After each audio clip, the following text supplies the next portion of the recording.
ఏంటంటే ఏ ప్రభుత్వం అయినా ప్రభుత్వం ఎవరిదనేది పక్కన పెట్టేస్తే ప్రభుత్వాలు చేసే దౌర్భాగ్యం ఏంటంటే విద్యా వైద్యం అనేది ప్రభుత్వాల బాధ్యత. అది మౌలిక వసతులు మౌలిక సదుపాయాల్లో ఉన్నటువంటిది.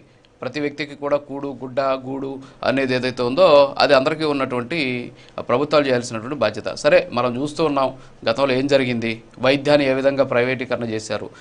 మీరు చెప్పినట్టు ఆ రోజే ఆరోగ్యశ్రీ తీసుకొచ్చిన రోజే ప్రైవేట్ని పక్కన పెట్టేసి గవర్నమెంట్ హాస్పిటల్స్ని బలోపేతం చేసి అదే వైద్యాన్ని ఇక్కడ కానీ అందించుంటే ఈరోజు ప్రైవేటు బలపడి ఉండేటువంటి పరిస్థితి లేదు. ఈరోజు ఆరోగ్యశ్రీ బిల్లులు చూస్తే మొత్తం ప్రైవేట్ వాళ్ళకి ఎన్ని కోట్లు ఇస్తున్నారు, ప్రభుత్వ హాస్పిటల్స్ ఏ విధంగా మెడిసిన్ లేకుండా కునారిల్లుతున్నాయనేది మనకు కనిపిస్తుంది వెలిగా చూస్తే గతంలో ఏ విధంగా ఉండింది అనేది. తర్వాత వచ్చేసి మీరు చెప్పినట్టు విద్య విషయంలో కూడా అదే పరిస్థితి. అమ్మఒడి ఇంకొకటి అని ఇచ్చేసి ఏం చేశారు, ప్రైవేట్ విద్యా సంస్థని లేపారు. సో బీజం అనేది ఇప్పుడు కాదు, ఏ రోజో పడిపోయింది. బట్ ఇప్పుడు ఏంది అంటే ఆ విధానాలు అనేది రాంగ్ అనేటటువంటి ఆలోచనతో మనం వెళ్లాల్సి ఉంటుంది. Thank you sir. ఒకసారి మళ్ళీ వస్తాను మీ దగ్గరికి. పసుపులేటి సురేష్ గారు, గుడ్ మార్నింగ్. ఏంటి మరి ఏం చేయలేదంటారా? 18 నెలల కాలంలో కూటమి ఫెయిల్యూర్స్. 18 క్యాలెండర్ మారిపోతుంది. మరి 2026 రేపు ఉదయాన్నే మనకు కనపడబోతోంది. ఏంటి 2025 ప్లస్లు ఏంటి, మైనస్లు ఏంటి, రాష్ట్ర ప్రజలకు జరిగినటువంటి మేళ్ళేంటి, కీడేంటి, అభివృద్ధి ఏంటి, సంక్షేమం ఏంటి, మీ దృష్టిలో ఏం కనిపిస్తుంది, మీరు చూసే కోణంలో మాకు చెప్పండి ప్లీజ్. రాజు గారు, ముందుగా మీకు మరియు ప్యానెల్లో ఉన్నటువంటి ప్రతి ఒక్కరికి కూడా నా నమస్కారాలు. ఇప్పుడు కూటమి ప్రభుత్వం అధికారంలోకి వచ్చి 18 నెలలైంది. 18 నెలల కాలంలో ఏ రకమైనటువంటి మేలు రాష్ట్ర ప్రజలకి జరిగినటువంటి పరిస్థితి ఒక్క పైసా కూడా జరగలేదు.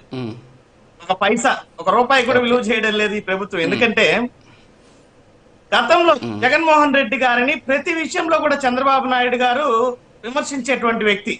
ఏ రకంగా రాష్ట్రంలో జరుగుతున్నటువంటి సంక్షేమ కార్యక్రమాలు కొనసాగితే రాష్ట్రం శ్రీలంక అయిపోతుంది, రాష్ట్ర ప్రభుత్వం పరిమితికి మించి ఎఫ్ఆర్బిఎన్ని మించి కూడా చట్టాన్ని మించి కూడా అప్పులు చేస్తోంది, ఈ ప్రభుత్వం ఆర్థిక సంక్షోభము ఆర్థిక విధ్వంసాన్ని సృష్టించబోతుంది అని మాట్లాడిన వ్యక్తి చంద్రబాబు నాయుడు గారు.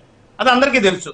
మరి ఈ రోజు 18 నెలల కాలంలోనే దాదాపు ఈ రోజు రాష్ట్రంలో బడ్జెట్ అప్పులు బడ్జెట్ బయట అప్పులు కలుపుకుంటే 2,93,000 కోట్ల అప్పు 18 నెలల కాలంలో అయింది. ఇది దేశ రికార్డు కాదు సార్, యావత్ ప్రపంచ రికార్డు. 18 నెలల్లో ఒక రాష్ట్రం ఈ రకంగా అప్పు చేసింది అంటే బహుశా ప్రపంచ చరిత్రలోనే చంద్రబాబు నాయుడు గారి అప్పు రికార్డుని రాబోయే రోజుల్లో కూడా ఎవరు బ్రేక్ చేయలేరు. అంత రికార్డు సాధించారు చంద్రబాబు నాయుడు గారు. ఎంత దారుణమైనటువంటి విషయం ఇది. గత ప్రభుత్వాన్ని విధ్వంసం అని ఈ రోజు విధ్వంసం చేస్తున్నారు.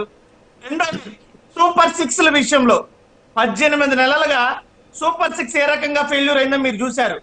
నిరుద్యోగ భృతి ఈ రోజు ఇచ్చారా? 3,000 రూపాయల కింద ప్రతి ఒక్క నిరుద్యోగికి ఇస్తామన్నారు.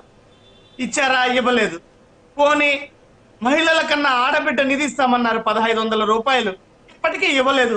సో దాని ద్వారా స్పష్టంగా ఏమర్థమైంది, సూపర్ 6 అన్నది కూడా ఫెయిల్యూర్ అయిపోయిందని అర్థమైంది.